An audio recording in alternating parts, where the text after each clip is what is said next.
Taking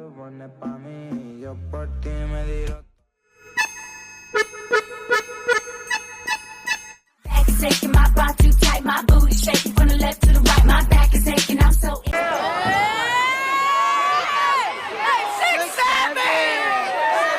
Have you ever opened Instagram or TikTok, scrolled for 3 minutes, and suddenly felt like you'd fallen into a parallel universe? The jokes don't quite make sense. The visuals feel like fever dreams. And somewhere in the background, people are yelling of 6-7, like it's a secret code to unlock reality. That feeling of confusion isn't accidental. Welcome to Brainrot, the bizarre, chaotic, hyper-fast world of content that's redefining how the youngest generation communicates, jokes, and builds culture online. And today, we're going to unpack one of its most iconic moments, the rise of 6-7, where it came from, why it exploded, and what it tells us about Gen-Alpha, and most importantly, what we, as millennials, creators, and marketers, need to understand before this entire wave disappears and gets replaced by something even stranger. Because beneath all the nonsense, there's a very real lesson about attention, culture, and influence in 2026. Let's start with the obvious question. What exactly is brain rot? Imagine you're sitting next to a 12-year-old cousin at a family gathering. You ask what they're watching on their phone. They don't even look up. They just say, "It's my brain rot." You glance over and immediately feel overwhelmed. Jump cuts every half second, bass-boosted audio, robotic voices, surreal characters dancing for no reason, captions that feel like someone dropped the alphabet down a staircase. It makes absolutely no sense, but they're glued to it, laughing, rewatching, sending it to friends, remixing it. That's brain rot. Brain rot is the label younger generations use for content they binge, not despite its absurdity, but because of it. It's loud, it's messy, it's chaotic, and it's the complete opposite of the polished, aesthetic-driven internet millennials grew up trying to master.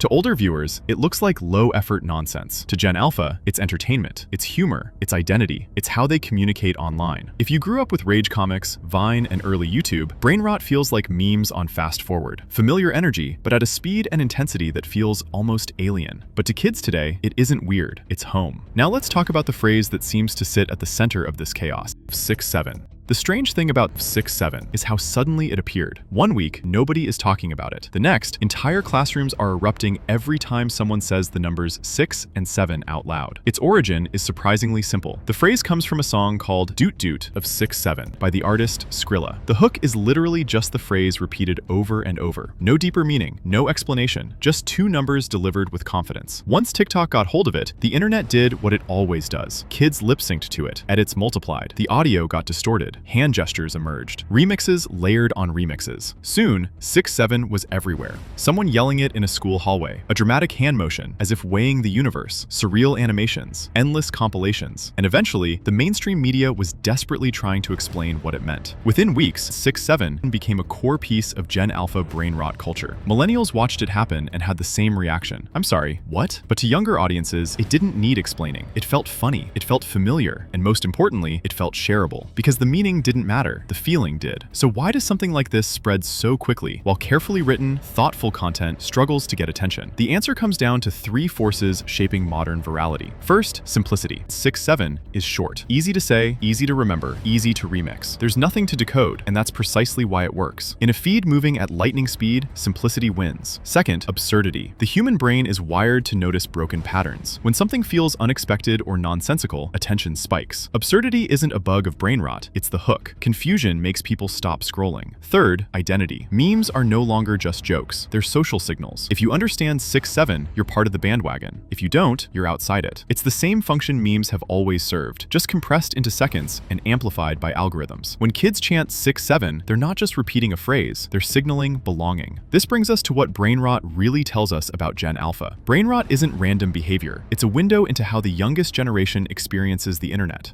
Speed matters more than structure. Content is processed at algorithmic velocity. Long setups and explanations feel slow. Fast beats clever. Vibes matter more than meaning. Older generations ask, what does this mean? Gen-Alpha asks, does this feel funny? Emotional reaction beats intellectual depth. Remixing is creativity. Originality isn't about starting from scratch. It's about taking something that already exists and twisting it in a new way. And chaos is communal. The messiness isn't accidental. It's how shared humor and group identity form in a digital space dominated by adults. adults. Millennials explored the internet. Gen Z curated it. Gen-Alpha is bending it. Now, let's talk about why this matters for marketing, because this is where many brands get it wrong. Brainrot and 6-7 reveal a fundamental shift in how attention works online. Virality today isn't driven by clarity or storytelling in the traditional sense. It's driven by speed, emotional punch, and participation. The biggest mistake brands make is trying to manufacture these trends. You can't create brain rot in a boardroom. The moment something feels forced, it's rejected instantly. Gen-Alpha has an extremely sensitive radar for inauthenticity. The brands that succeed don't try to control the message. They create space for culture to happen around them. Strong modern marketing doesn't broadcast. It invites. Instead of asking, how do we communicate our brand message? The better question is, how do we give people something they can remix? That means designing content that's intentionally flexible. Short audio clips, simple visuals, open-ended ideas, things that can be distorted, parodied, or exaggerated without breaking. It also means embracing speed over perfection. Brainrot trends live and die in weeks, sometimes days. If your approval process takes longer than 48 hours, you're already too late. Platform matters more than message. A perfectly written campaign means nothing if it doesn't live where culture is being built. Increasingly, that place isn't Instagram or even TikTok. It's Roblox, Minecraft, and participatory spaces where users don't just consume content, they inhabit it. Authenticity is non-negotiable. Referencing a meme is not the same as understanding it. Brands that succeed participate lightly, often through creators, and accept that they won't always be in control of how their brand is used. And perhaps most importantly, modern marketing requires humility. You don't own the culture, you borrow attention from it. For millennials watching this, there's an uncomfortable but essential takeaway. Brainrot isn't making kids dumber. It's training them in remix culture, digital irony, and community building at an incredible pace. The same impulse that made earlier generations spam internet jokes is still there. It's just accelerated by AI, social media platforms, and infinite content. What looks like nonsense is actually literacy in a new cultural language. And that brings us to the real conclusion. 6-7 and Brainrot aren't just internet jokes, they're signals. Signals that culture is becoming faster, more participatory, and more emotionally driven than ever before. Young people aren't just consuming content, they're shaping meaning through repetition, remixing, and shared absurdity. If you want to understand the future of pop culture or the future of marketing, you need to understand why nonsense often travels faster than sense. Brainrot isn't meaningless. It's the language of a generation raised on infinite content. And as long as that remains true, the next 6-7 is always just one scroll away. Thanks for watching. If this helped you decode a little internet chaos, make sure to like the video, subscribe to BizCase Academy, and tell me in the comments, what's your current brainrot? Or better yet, rate this video on a scale of 6-7.